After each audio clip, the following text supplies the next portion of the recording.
Hi, I'm Jake Miller, and I've decided to present on the article Beyond Budgeting or Better Budgeting.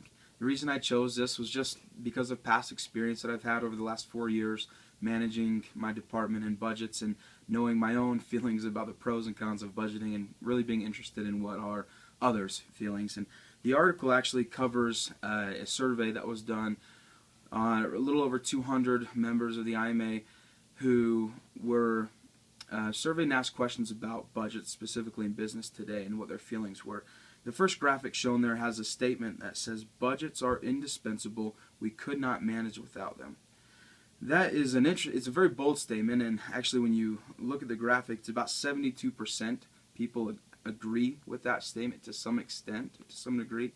And I would be involved or included in that 72% personally. But I do not agree that budgeting is always correct or necessary or totally beneficial.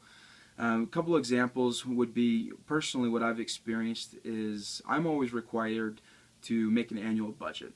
Every year I've done it, and it takes weeks to accomplish. It's a huge burden on time, and ultimately, being honest, going throughout the year that we've budgeted for, at least to my direct manager who's above me, he rarely reflects back on that budget when I'm reporting, to the financials back to each other.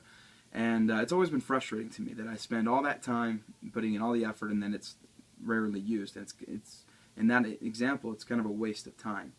However, if you were to spin that and say, let's make a budget for a strategy, we have a goal that we want to reach and a plan we want to implement. So we come up with a budgeted strategy, very detailed, and we work it, we run it. And ultimately what you want to is get to the end where you can look back and review your budget and say, this is how well we did. This is how well we followed the budget, maybe where we deviated when we shouldn't have, and ultimately, did we get the outcome that we expected by living by this budget or implementing this strategy? And then you can go back and evaluate, do we need to change and adjust, or was it a bad idea? Do we scrap it altogether? Those are maybe two examples where one is very positive, one is maybe more of a waste of time when it comes to budgeting itself. The next graphic, criticisms of budgeting.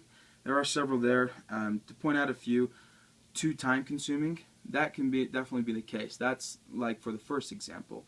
It took several weeks for very little reflecting and benefit to the managing of my department. It was too time consuming for what it was worth. Another is slow to detect problems. That's often the case because when you're creating a budget, as much as we want it to be great, ultimately in its best form, it's our best educated guess. And that guess is not always correct, and so when we finally do get the financial reports of actual numbers, it can sometimes be months later, depending on the complexity of the financial records. It could be a quarter later, which is months, and you're at that point you're not able to detect a problem when budgeting, but rather you're reflecting the problems that are shown after budgeting and then after actual numbers are given. So that's a common problem. Another is that they're too fast to be outdated, which definitely happens. That's kind of connected with those first two, especially the second. For example, if I set that annual budget and then January, February comes and I am adjusting to those numbers, those actual numbers that I've received rather than the budgeted numbers, and in turn by domino effect it reflects on the whole rest of the annual year's budget, and everything's kind of changed, and so they're quickly outdated. There's a statement in there that says, is budgeting inherently flawed? Which then is followed by a statement that basically says that budgeting itself is not flawed, but maybe the way that we use budgeting is sometimes flawed. I think that's shown in our effectiveness or our effective use of budgeting and whether or not we're doing it wisely and efficiently. 96% of people, over 96% in this survey actually agreed with that statement, which I would as well include myself in that. Goes into the difference of the annual budget, or for example, I've always run a smaller monthly budget with goals in mind for my crew workers who work along with me, and they are implemented and much more effective than an annual budget that we run. The budget gaming, the last graphic here, it talks about different negativities about budgeting. There's several there about deferring necessary expenditures, that can be a detriment for future progression and sustainability.